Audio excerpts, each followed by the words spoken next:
बिस्मिल्लाहिर्रहमानिर्रहीम अस्सलाम वालेकुम स्टूडेंट्स।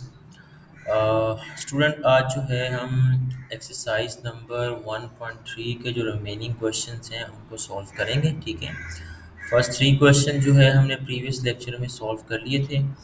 आज हम क्वेश्चन नंबर 4 से जो है वो स्टार्ट करेंगे।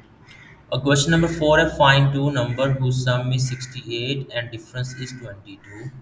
तो आपने वो नंबर बताने जिनका सम 68 है और डिफरेंस जो है वो 22 है। सो क्वेश्चन नंबर 4, सबसे पहले तो हम नंबर सिलेक्ट कर लेंगे। Let first number that is equal to X and second number is equal to Y. Okay, तो अब फर्स्ट कंडीशन ये है कि इनका जो सम है वो आपके पास कितना है, 68। According to first condition the sum of both numbers are 68, यानी कि x प्लस वाई किसके बराबर है, 68 के। That is our equation number 1। और जो इनका डिफरेंस है वो 22 है। तो second condition, according to second condition x minus Y is equal to 22। That is your equation number 2। Okay, आपने सिंपली क्या करना है, इक्वेशन 1 और 2 को आपने सॉल्व करना है और यहाँ से x और y की वैल्यूज निकालनी है। अब अगर आपको सिस्टम ऑफ इक्वेशंस दिया हो तो उसको सॉल्व करने के डिफरेंट मेथड हैं कि आप उसको जो है एलिमिनेशन मेथड से भी कर सकते हैं, सब्स्टिट्यूशन मेथड से भी कर सकते हैं। ओके, यहाँ पर हम क्या करेंगे, इन दोनों इक्वेशंस को सब्ट्रैक्ट करके y को एलिमिनेट कर देंगे। ठीक है, so subtracting sorry adding equation 1 and 1 2, आप ऐड ही कर लेंगे। ठीक है, एडिंग इक्वेशन 1 एंड 2, तो जब ऐड करेंगे तो ये क्या बनेगा, x plus Y is equal to 68 and x minus Y is equal to 22। Plus Y से ये नेगेटिव y कैंसिल हो जाएगा आपका। ठीक है, तो क्या रह जाएगा आपके पास, जस्ट ये आपके पास आएगा x plus X 2x is equal to 68 plus 22 that is equal to 90। Understand? तो यहाँ से x की एक वैल्यू निकल आएगी, हमारे पास 2 मल्टीप्लाई हो रहा है, इधर आके क्या हो जाएगा, divide. So x is equal to 45। ये हमारे पास x की वैल्यू आ गई। ठीक है, अब ये जो x की वैल्यू है आप इक्वेशन 1 या इक्वेशन 2 किसी एक में यूज कर लें इसको। ठीक है, पुट इन इक्वेशन नंबर 1। जब आप इसको इक्वेशन नंबर 1 में पुट करेंगे, ये आपकी इक्वेशन नंबर 1 है। यहाँ पर x plus Y is equal to 68, तो इसमें x की जगह पर आएगा 45 plus Y is equal to 68। तो y का आंसर क्या आ जाएगा आपके पास, 68 minus 45। So y is equal to 23। तो ये आपके पास जो है दो नंबर्स आ गए जिनका जो सम है वो आपके पास 68 बनेगा और इनका जो डिफरेंस है वो आपके पास क्या बनेगा, 23 और 22। दैट्स मीन कि जो आपका फर्स्ट नंबर है वो आपके पास है 45 और सेकंड नंबर आपने जो लेट किया था वो आपका क्या आ गया, 23 आ गया। ओके, सो नेक्स्ट हमारे पास क्वेश्चन है, question number 5। The weather in Lahore was usually warm during the summer. The TV news reported temperature as high as 40 degrees Celsius. This is temperature given in degree Celsius.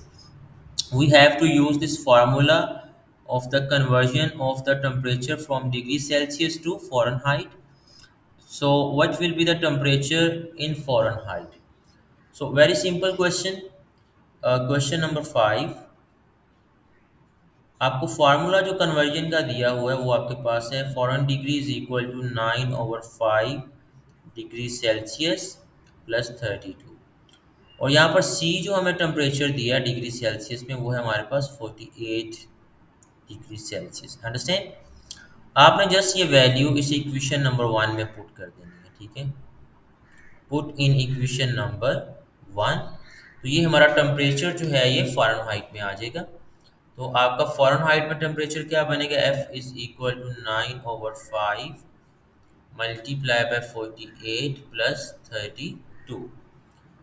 तो आपने क्या करना है, अब just यहाँ पर देखें कि आपने 9 को 48 से मल्टीप्लाई कर देना है और फिर आपने 5 पे उसको क्या कर देना है, डिवाइड। इसको आपने सिंप्लीफाई करना है यहाँ पे, ठीक है।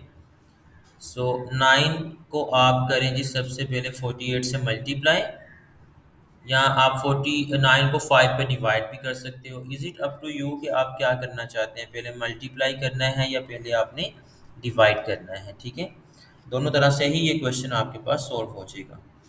तो अब ये आपके पास देखें, 9 को अगर 48 से मल्टीप्लाई करें, ये बनेगा 9 8 टाइम 72, 2 आ जाएगा, 9 4 time 36 and plus 7 43, dividing by 5 plus 32, तो ये आपके पास आ गया, ठीक है। ओके, अब आपने क्या करना है, इसको 5 पे डिवाइड करो और फिर 32 को उसमें ऐड कर दो, ठीक है। जब 5 पे डिवाइड करेंगे, so what will be the answer. 5 पे डिवाइड करने के बाद 432 dividing by 5, that will give you 86.4 plus 32, और इसमें आप प्लस 32 कर दें, दैट इज़ 118.4। ये आपका जो टेम्परेचर है वो किस में आ जाएगा, फ़ारेनहाइट में, ठीक है, degree Fahrenheit. So that is your answer, understand. So very simple question. Okay, next question number 6 is very important, कि आपके पास the sum of the ages of the father and son is 72। 6 years ago the father age was 2 times the age of the son. What was son age 6 years ago? तो 6 years ago जो है वो हमने as find out करनी है, कि वो as कितनी होगी आपके पास, understand. Okay ji.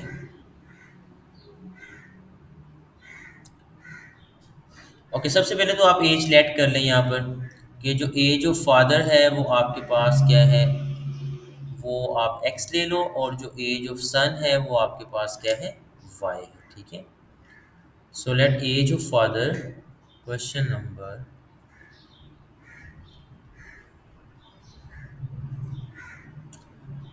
6, let age of father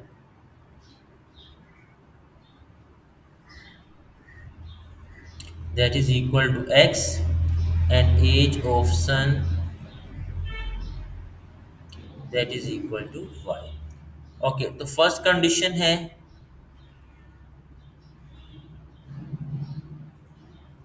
कि दोनों की जो एजेस का सम है वो आपके पास कितना है, 72 ईयर, ठीक है।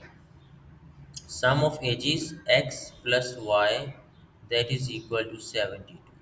सो it is our equation number 1, ये हमारी इक्वेशन नंबर 1 बन गई, ठीक है। अब सेकंड कंडीशन जो है वो 6 years अगो की है, कि 6 साल पहले, यानी कि हमें 6 साल बैक जाना है, ठीक है। So 6 years ago the father age was 2 times the age of the son. तो अगर हम 6 years अगो की बात करेंगे, तो 6 years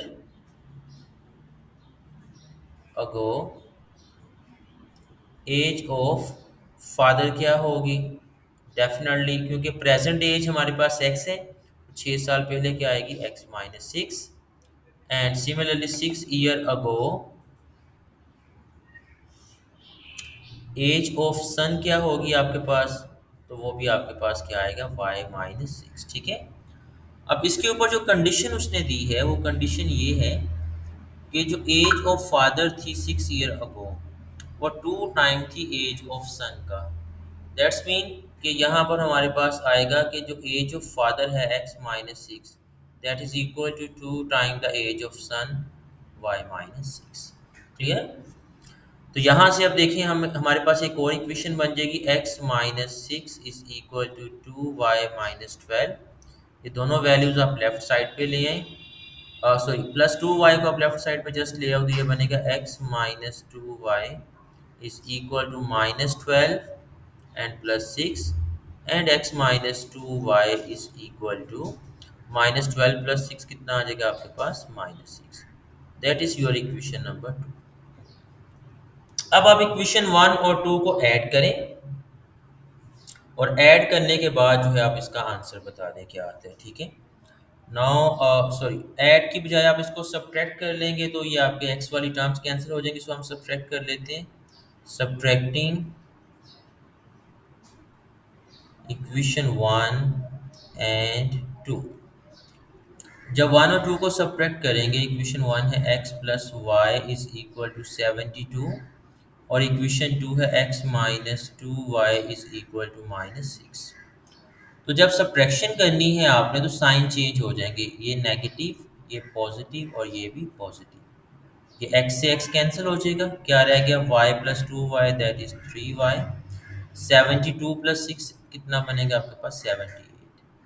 3 मल्टीप्लाई हो रहा है, इधर आके क्या हो जाएगा divide, so that will be 78/3।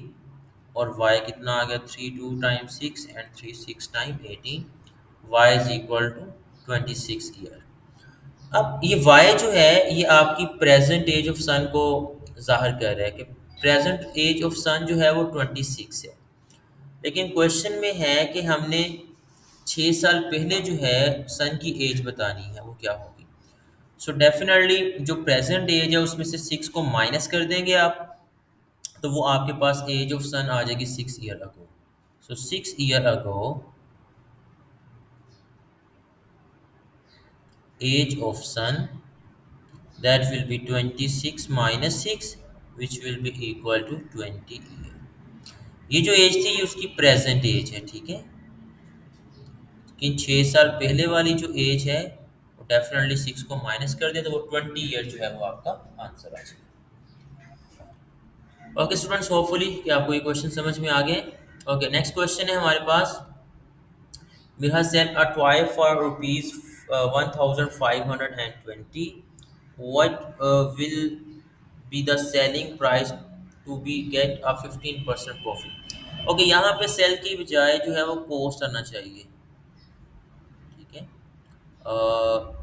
Cost price actually आपको दी हुई है, ये वहाँ पे बाय आएगा, ठीक है। यहाँ पे क्या आएगा buy. Mirha buy a toy for rupees 1520, what will be the selling price if he got 15% profit। Okay, तो अब देखें कॉस्ट प्राइस जो हमें दी है टॉय की वो है 1520। So cost price 1520। Question number 7। Okay, अब इसके ऊपर प्रॉफिट कितना लेना है हमने 15%। सो प्रॉफिट आ गया आपका 15%। तो सिंपली आपने प्रॉफिट अमाउंट निकाल के इसमें ऐड कर देनी है, ठीक है। या से अब इसकी आपकी प्राइस जो है वो कितनी हो जाएगी अगर आप देखें, तो नो प्राइस विल बी, पहले जो 1520 है ये आपकी 100% प्राइस है, ठीक है। अब इसमें 15% आपने प्रॉफिट ऐड कर दिया तो इसका मतलब है कि अब इसकी प्राइस हो जाएगी 115%। तो अब आपकी जो सेलिंग प्राइस है वो आप सिंपली भी ऐसे निकाल सकते हैं, selling price you just have to multiply the cost price with the 115%। ये आपका बनेगा 1520 मल्टीप्लाई बाय 115 डिवाइडिंग बाय 100, ठीक है। तो इसको आप मल्टीप्लाई कर दें यहाँ पर 1520 multiplied by 115 and dividing by 100, so that is equal to 1748 rupees. तो ये आपके पास जो है उसकी प्राइस होगी कि जब उसको 15% जो है वो प्रॉफिट मिलेगा इसके ऊपर। अंडरस्टैंड?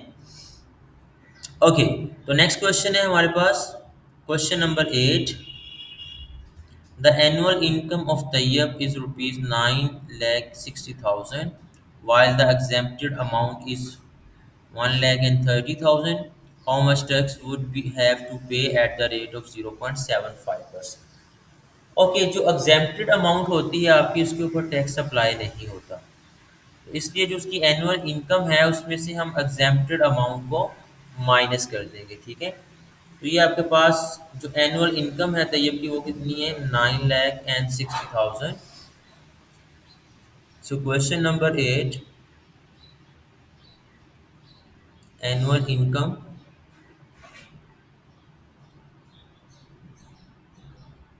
ओके, एग्जेम्प्टेड अमाउंट कितनी है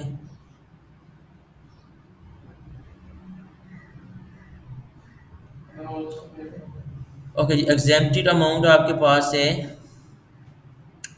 1,30,000।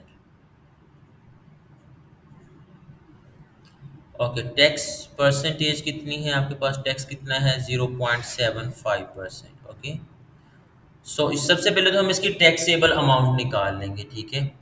तो टैक्सेबल अमाउंट आपने कैसे निकालनी है? जो आपके पास एनुअल इनकम है उसमें से आपने एग्जेम्प्टेड अमाउंट को माइनस कर देना है। तो ये आपके पास बनेगा 8,30,000। अब इसके ऊपर जो है वो आपका टैक्स अप्लाई होगा। तो टैक्स अमाउंट कितनी आएगी आपके पास? आपने जस्ट 0.75% को इस अमाउंट के साथ मल्टीप्लाई कर देने हैं, ठीक है। तो टैक्स अमाउंट आपके पास आ जाएगी 8,30,000 मल्टीप्लाई बाय 0.75%। ओके, परसेंट का मतलब है कि आउट ऑफ 100, इसलिए आप इसको लिख सकते हैं 0.75 डिवाइडिंग बाई 100, ठीक है। तो अब जस्ट आपने इसको कैलकुलेटर से सॉल्व कर लेना। सो 8,30,000 को जब आप मल्टीप्लाई करोगे 0.75 से, so the end then divide by 100, so it will be equal to 6,250 rupees. That will be the tax amount which will be applied on its income. Understand? Okay, students. तो last question है इस exercise का. Find the compound markup on 3,75,000 for 1 year at the rate of 14% compounded annually. अब जो हमारी principal amount है वो है 3,75,000।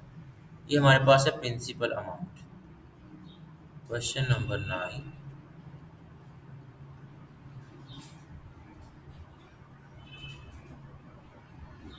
प्रिंसिपल अमाउंट है 3,75,000। ओके, अब टाइम कितना है यहाँ पर? टाइम हमारे पास है जस्ट 1 ईयर का। टाइम इज 1 ईयर, यानी कि टी आपके पास 1 है। ओके, रेट ऑफ जो आपके पास है रेट ऑफ इंटरेस्ट वो आपके पास है 14%। ओके, तो हमने जो है वो फाइंड आउट करना है कि उसके ऊपर उसको मार्कअप कितना पड़ेगा, ठीक है। हमने markup actually markup amount find out करनी है यहाँ पे, ठीक है। तो सबसे पहले तो हम इसकी अक्यूमुलेटेड अमाउंट निकाल लेते हैं ना, इसके accordingly after 1 year what will be the accumulated amount. तो ये आपका कंपाउंड इंटरेस्ट का फार्मूला है, A is equal to P into 1 plus R over 100 into T to the power T, ठीक है। अब यहाँ पर ये आपके पास है कंपाउंड इंटरेस्ट फार्मूला, ठीक है। तो इसमें आपकी ए एक्यूमुलेटेड अमाउंट होती है आफ्टर एडिंग इंटरेस्ट, और पी आपकी प्रिंसिपल अमाउंट, आर होता है रेट, और टी होता है टाइम, कितने टाइम के लिए आप उस वहाँ पे उसके ऊपर इंटरेस्ट ले रहे हैं, ठीक है। तो यहाँ पे आपके पास एक्यूमुलेटेड अमाउंट आएगी। प्रिंसिपल अमाउंट कितनी है? 3,75,000 इंटू 1 प्लस रेट कितना है? 14/100 इंटू टाइम कितना है आपका? 1 ईयर। जस्ट यहाँ पे 1 आएगा। ये आपके पास आ जाएगा ए इज इक्वल टू 3,75,000 इंटू, ये आपके पास बनेगा, और सॉल्व करने के बाद 14 को 100 पे डिवाइड करो, 0.14 आ जाएगा। ये आ जाएगा 1.14। ओके, इसको मल्टीप्लाई कर दें आप 3,75,000 को मल्टीप्लाई बाय 1.14, ये आपके पास आएगा 4,27,500 rupees। That will be the accumulated amount after 1 year. तो इसमें अब हमारे पास जो है आपके पास जो आपने फाइंड आउट करना था कंपाउंड मार्कअप, वो कितना पड़ेगा। तो मार्कअप जो है वो आपके पास आएगा, ये जो आपकी क्यूमुलेटेड अमाउंट है उसमें से आपने प्रिंसिपल अमाउंट माइनस कर देनी है। तो ये आपके पास जो है इसमें से माइनस कर दें आप 3,75,000 को, तो 52,500 रुपीज़ ये आपके पास जो है मार्कअप अमाउंट आ जाएगा। अंडरस्टैंड?